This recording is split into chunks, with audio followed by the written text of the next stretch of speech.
All rise.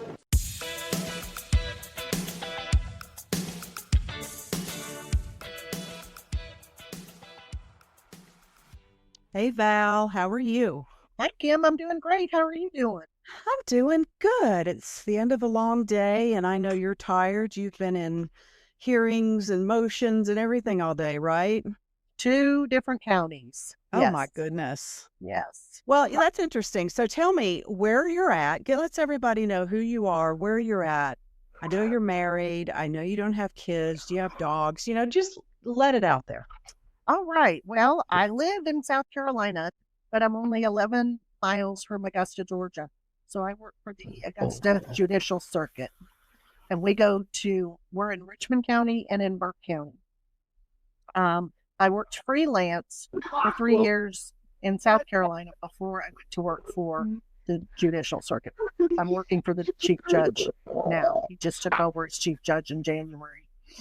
I don't have any fur babies right now. We lost our last one a year ago, and so my husband is just still on the fence about that. Yeah, So, yeah.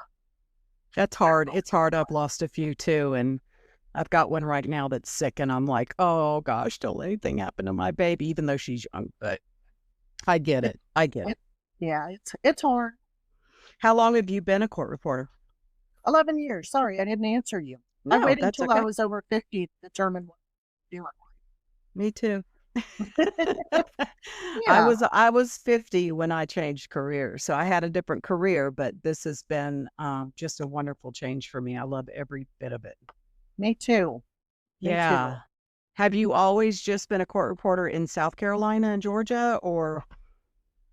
Yes.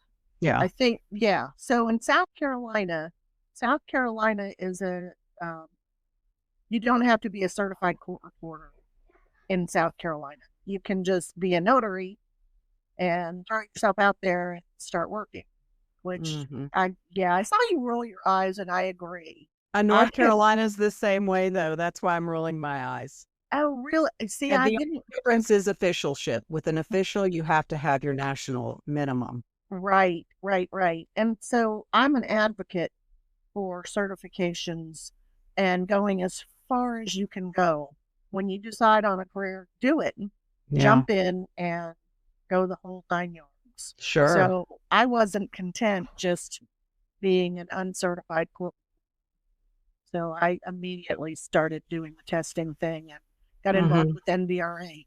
I got out of school in March of 2014, and I think February of 2014, I went to a South Carolina Court Reporters Association meeting and met some NVRA people there and started talking to them and went to the first convention that I went to in 14, which happened to be in Charleston, which Oh, how convenient. it was perfect. It was really great. So, I've only missed a couple since then, you know. So Yeah. Well, and when did your board service start? 2019 with NVRA. hmm So I started as it was when Teresa Johnson was coming on as president. hmm I happened to be president of the South Carolina Court Reporters Association at the time, and I got her to come and be on my board. And she said, "Well, I'll be on yours if you be on mine." And I'm like, "Okay." So I got on as a 2-year director, and we got through that first year. So I got off. That's when my year being SCCRA's president was up, and it was time for, because I did 2 years as president for SCCRA. We were trying to rebuild that organization, that group, because it had filtered down to nothing. So there was a handful of us that started back up to speed. Right. And so you started off as a 2-year director on the NVRA's board. Where did you go from that point? So I was 2 years as the 2-year director. So that was 2 years. And then hmm the third year I was vice president. I moved up to the vice president position. And did you ever run for president? No, I No. didn't. No, So I'm a firm believer that you start as a director through the organization and you spend 3 or 4 years on a board to know exactly what's going on in the organization. You don't just Mm-hmm. jump in it. So I had not, but I that was in 19. I was very busy with work. I needed to step back. I couldn't devote all the time that I wanted to devote to Mm-hmm. doing it. So I had to step back. Yeah, I understand. Yeah. So, in the meantime, because I know a lot of the people that are voting this year have asked, well, who is this person? Where did she come from? So that's kind of what I wanted to do with this, was to let them know who you were and where you come from. And do you have any particular agenda of how you want to have your presidency go? So first and foremost, I'd like to see the drama go bye-bye. Yeah. You know, there were a couple of times over the last 3 years I was asked to jump in and help and do stuff. And I thought, I don't want to subject myself to what's going on. So Hmm. I did not get involved. Um, I see it going the last couple of years. There's been some good things that have been done. There's been a lot that has been done that's it's positive. Hmm. Uh, I'd like to see more membership involvement. Hmm. Uh, I believe that every member has a voice, and I want to hear it. And I'm going to tell people, here's my phone number, here's my email address, email, call me, if I or text me. If I can't answer you right away, I will text you and say, this is what's going on. And Kim, dealt with me over the last couple of weeks. You know Hmm. how I am as far as I'm going to answer you. Yeah. And I want to hear from everybody because it's everyone in NVRA's organization. The members are the important part. And it's grown a lot in the last 3 years. We're up to what, 1,300 members now? Yeah. California opening up has done a huge, huge amount of that. So, Right. and I'm excited for that because California is my home state. There you go. Yep. Now knowing that you could actually go back and work there. Oh How no. amazing. No, no. When I leave this one, I'm probably done. I get that. I get that. And to me it was I mean, I think I had told you that I was membership chair for about a year before I had to step back for my health stuff. So, and that was really the only reason, because I enjoyed every part about membership. I loved going out and talking to people. That's my thing. Do you think that you could be the type of leader that can delegate to other people? Like, what your strong points are, what your not so strong points are. If you're not the type of person to get up in front of a room of 200 people and talk, are you able to delegate that to other people? Absolutely. Um, that's a lot of what presidents are supposed to do is to delegate. They keep their fingers in every single pie, but it's the whole group that makes it work. It's Right. not one person saying, well, this is it. I'm doing it my way and that's it. I am not that kind of a leader.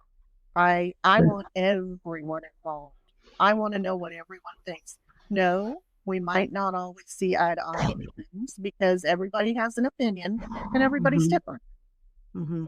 I agree. It's one of those things where you kind of have to humble yourself and step back and say, okay, not everybody saw it the way I was hoping you would see it, but let's put it to a vote. Let's see what happens. I mean, that's what the board is about, right? Correct. Yeah. Correct. Well, and go ahead. Well, I was just going to say it's a unity thing. It's, again, boards don't always agree, but Hmm. the idea is you talk it out and you come to a decision as a group for what's going to be the best thing for the organization. Right.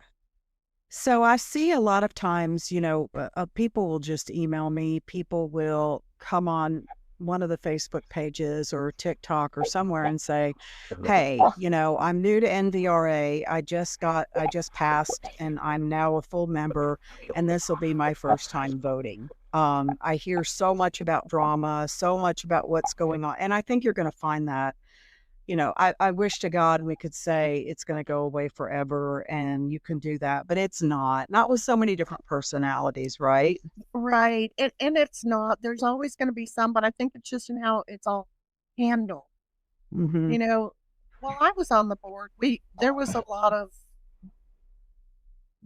couple of things that were very, very uh,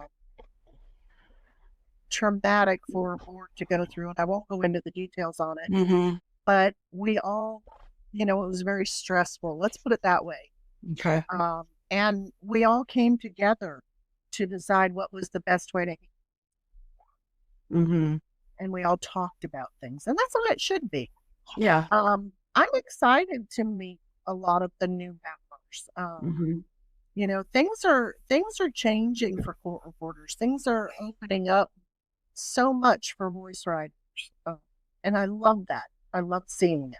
Yeah. I mean, and the last thing we want to do, I mean, personally, the last thing I want to see have done is for anything to go backwards. We're never going to move forwards if we keep looking back, right? So being able to, I mean, literally, I know you don't know me from Adam, but I have been a court reporter since 2015, somewhere around there, 2016 maybe. And I never went to a conference until Tampa. And I was asked by Miranda whether or not I could come and speak because they had somebody that got sick. And I said, yeah. They got me in and we talked and it was great. And then I went to San Antonio. But up until that point, I kind of stayed under my own little rock. I was here in North Carolina. I'm an official. That kept me plenty busy. And I know you do as well. But I also don't have the time to sit in super long board meetings, 3, 4 times a month or twice a month or stuff like that. I mean, it is volunteerism. None of us are getting paid for it. No, and you have to be very cognizant of how much stress you're putting on it by making them do something like that. So one of the things that I can see doing is, I don't know how the boards have been run the last 3 years because I have not been on. I did the last board I had in May. I did get on. I was on vacation with my husband. We were in the North Georgia mountains, and I got on my phone for a couple of hours while I could get reception because we weren't in a really great area to get reception. But I tried to get on and hear. But um, I believe in having all the different committees do just a quick report in whether if there's something they need to talk about with the board, then they would jump on during a board meeting. It was always that we had 4 board meetings a year. We have the first one is immediately following the convention while we're all at convention. Mm-hmm. The second one is somewhere in the fall. And the third one is in January, February, March, somewhere in the spring. And then the next one is right before, again, at the convention. So, yeah, there might be things that come up through the year that need to communicate with your board more than those 4 times. And there are. Right. But it doesn't have 4-hour board meetings. Right. On a Friday night or on a Thursday night when you know you got to go to work the next day. That's just not fair to your board. Well, I mean, and I think everybody on the board at this point, maybe not one, but I think the majority of them are still working reporters. So for me, if you're going to ask to have a board meeting on, I got to call a special board meeting on a Monday. I've got a murder trial starting on Tuesday. I'm not staying up till midnight to sit and I'm not going to do it because the board doesn't pay no, I can't. They don't pay my bills. No. I pay my bills. Yeah. But I I think, and we had talked about this previously, but I think a lot of the not the youngest of the people that are now members, because they were probably either in school or talking about going to school when a lot of stuff happened, but a lot of the ones in the middle, maybe like my era, they are worried that things will go back to the way they were. And to be just completely transparent with you, I think it was feeling that they were not part of an organization. Yeah, you pay that money, you get you have your certifications, you got to pay that membership, but what else, what other role can I play in this? Because I don't feel they're listening to me, if that makes sense. It does make sense, Kim. And what are you referring to though as time frame? Are you talking about before Patrick came in? Sorry, my dog came. There goes another one. When Patrick first became president, before that, there was, I mean, people were resigning, people were quitting, people were, it felt like such anxiety and stress. I mean, I felt it, and I wasn't a part of any of that until the very end when I was asked to go to California. So, again, I think the turmoil started 2 or 3 years ago after I got off the board. Mm-hmm. And I think it has continued through this year, mm-hmm. with Patrick on as president. Mm-hmm. No, I don't want to do that. I know. And I know, and I definitely don't want you to call out anybody or anything, because we all have differing opinions on causes of things. I mean, it would be a really, really boring world if we all thought the same way. Well, and I wasn't there, so I can't speak to it. I can, basically what I saw, and that was pretty much it. And I have friends that came off the board. Right. People that I've known in NVRA since I started going to NVRA conventions back in 2014. Mm-hmm. And I immediately jumped in back in 2014 and volunteered to help in any way that I could. Yeah. If something needed to be done, let me help. Let me jump. So, well, and like I said, these are, I want people, whoever's going to be the next president, whether it be you or Danielle, I want you guys to have your presidency, not someone else's, if that makes sense. I want you to feel like, look, this is my opportunity to make the changes I want to make. I mean, you only have a year. So that's kind of scary, because usually when you start something, and it takes more than a year to complete it. I agree. It does. I'm sure Patrick feels the same way, and so did all the presidents before. They felt like, God, I was just getting going, and now it's over with, Yeah. I mean, hopefully they feel that way and not feel like, thank God my time's over with. I got to go. Well, I think it depends on what's going on during the year, but to answer the concerns, no, I don't. Going back to prior to that. So, I've talked about in the past wanting to reach out to the members and find out what they want from their association. I want to know what they want. What do they want to see? How would they best be fulfilled by what NVRA offers? How can we make us better to help them? Because we're here to help the members. So that can lead me into the next one, which is, what do you feel like you can give as a president to the members? Well, I think that being open-minded and being a president that can be calmed and say, hey, what about trying this? Or, hey, I've got these great ideas. Have you ever thought about this? Bring those ideas to fruition. A lot of what NVRA does is we're trying to advocate in the states that we've not been president. And education to me is a big thing. There's a lot of people that don't know what these writers are doing. You know, I had I think I mentioned this on when I was talking to Jane, that I had got a email from somebody in Wisconsin or Minnesota, a northern state, and it was for a job. And I don't know why I got it, but I got it. And it was several years ago, and I was like, well, they talk about steno writers, but they don't talk about voice writers. And voice writers were allowed in that state, but they didn't know what we did. And so I'd love to see each state have a group of advocates that can reach out to the different circuits in their state and make them aware of what our capabilities are.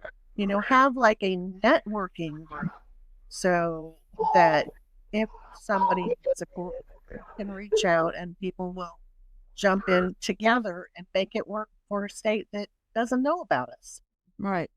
Does that make sense? Yeah, it does. And it sounds, I mean, I definitely understand how education can be a top priority, not just students getting their continuing education, which leads to certifications and all that stuff. But you're right. I mean, we have to start at the beginning. If people don't know what voice writing is, you can't just say, well, go to school here. You got to teach them what it is that it is first, which is where my mentor-mentee stuff comes in and basically recruit stuff. So yeah, I'm definitely on board with you on that one. I think that it's something that definitely needs to start from the beginning. But you've said that you would want to be accessible to people who have questions, and you know, do you feel like if that drama rears its ugly head again, that how would you handle situations like that? Well, it depends on what the situation is, Kim. You know, there's always going to be something that comes up, but I don't see that I would run a bunch of people off, or have people step down. You know, I don't even know how to answer that. That's, I know it's pretty broad. I don't want to get into specifics, but I think that we've had past people that really couldn't handle it emotionally with the drama. And is that something that you feel do you feel like you're too emotional to deal with it? Do you feel like, no, I can put that emotion aside and straightforward, let's get to the bottom? I think we can all be emotional. I mean, women are emotional. You know, come to it.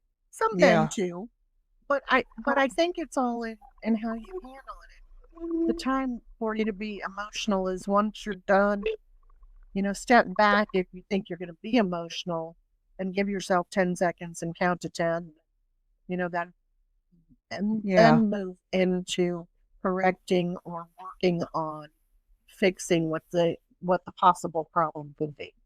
Yeah. I mean, the most important thing about communication is listening. I used to teach my students that all the time, you know, because you're either gonna listen to understand or you're gonna listen to respond. Don't be that person that just wants to listen to respond. You got to be able to listen to understand where that person's coming from, and even if you're still not on that same level, you respect that person for being willing. Yeah, absolutely. Respect is a huge thing. Huge thing. Well, I think that I'm hoping that this year, especially, we get a bigger turnout on voting. It's something that I think everybody has a stake in.